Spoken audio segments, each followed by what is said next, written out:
We've lost the championship belt. We've got another one because Logan was so sure that he was going to win. He had one personally made for himself, so maybe we'll end up using Logan's. Maybe it's that one. Maybe it's that one. We're going to see the reaction from the side of the ring now with Julia, and then we'll be back to us in just a few moments.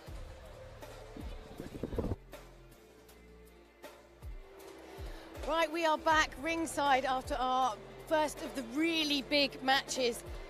Wow, the energy in the room was spectacular. I think coming into that, I think they were both kind of surprised as to what was happening.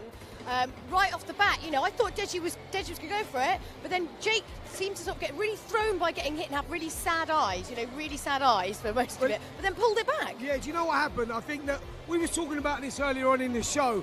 Jake Paul's come over here, he's come to the Lion's Den, 18,000 people, and he's come out after the first round. He was totally gone, he had nothing left, the adrenaline took over, and no matter how hard you train, he had nothing left.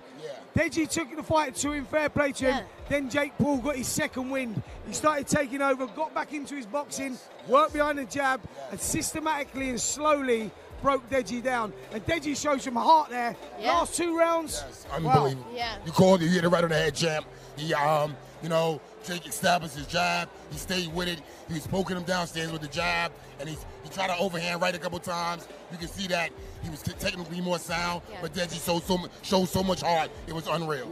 I mean, it's just. It's funny because, I mean, with boxing, like, you think it's all going to kind of go one way, and I thought, like, you know, I wasn't too sure how it was going to sort of play out, but then he just brought it right back. It's quite amazing. How do you switch that around? Well, do you know what it is? That's the beauty about the sport that we're in. You never quite know exactly what's going to go on. You go through all those layers. 1 minute you think, like after round 1, I thought, wow, Jake's done. All it takes is one punch, he's got nothing turn it left. around. One body shot, one head shot, change everything. And he turned it around, and then he slowly got into a rhythm.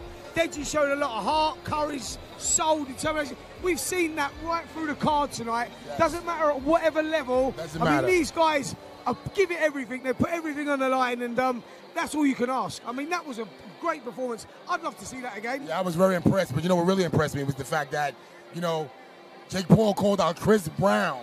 I mean, he called out Chris Brown. He also took the opportunity to promote his clothing line as well, which was super classy, obviously. But there you go. But that'd be an interesting fight, though, him and Chris Brown. I would love to see that fight. Chris Brown, if you're out there looking at this, champ, let's go, champ. Well, you know what the mad thing is? I think the way this show's gone, it could possibly happen, because I think this is going to go from strength to strength. They put on a tremendous show here this evening. I believe so. Do you remember there was a very old MTV show called Celebrity Deathmatch, which was a stop-motion animation thing, right? I do. Wow, we all laughed. We're like, what a ridiculous concept. But now we're here.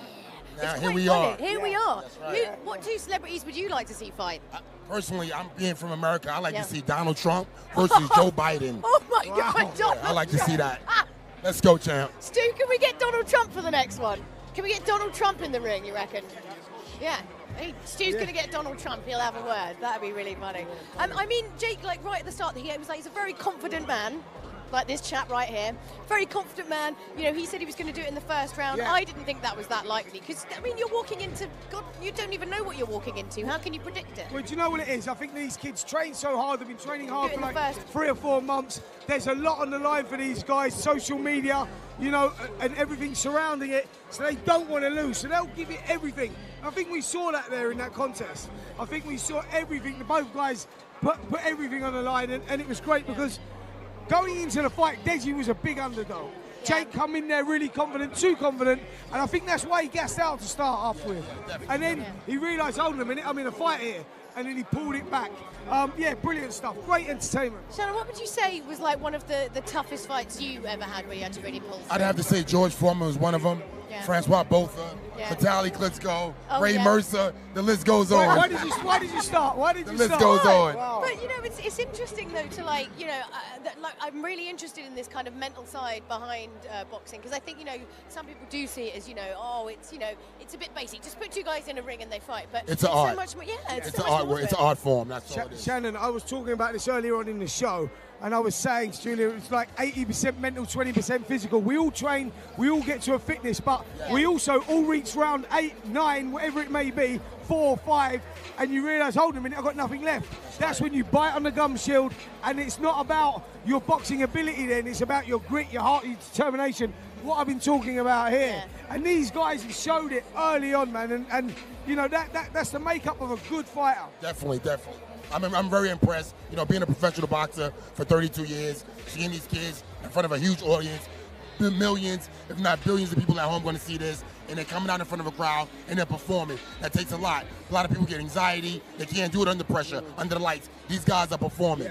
Yeah, I mean, it's one thing, like, you know, sparring in a gym when you're comfortable. It's something else when you're up here. Exactly. I mean, does it just come down a lot to kind of like muscle memory as well? Like, you know, you're kind of repeating the same actions? I think Shannon hit it right there. He said, like, listen, we know you see a guy sparring 12 threes in the gym, he might do that. When it comes to fighting 3 threes, that's a different story, because you've got to deal with all the pressure, all the things that Shannon just said, the pressure, you know, the atmosphere, the anxiety, it's all there. That takes a lot out of you. The night before, the day before, the flight here, there's so much going on that to overcome it is when you walk up these stairs right here, everything changes. I mean, do you sleep the night before a fight?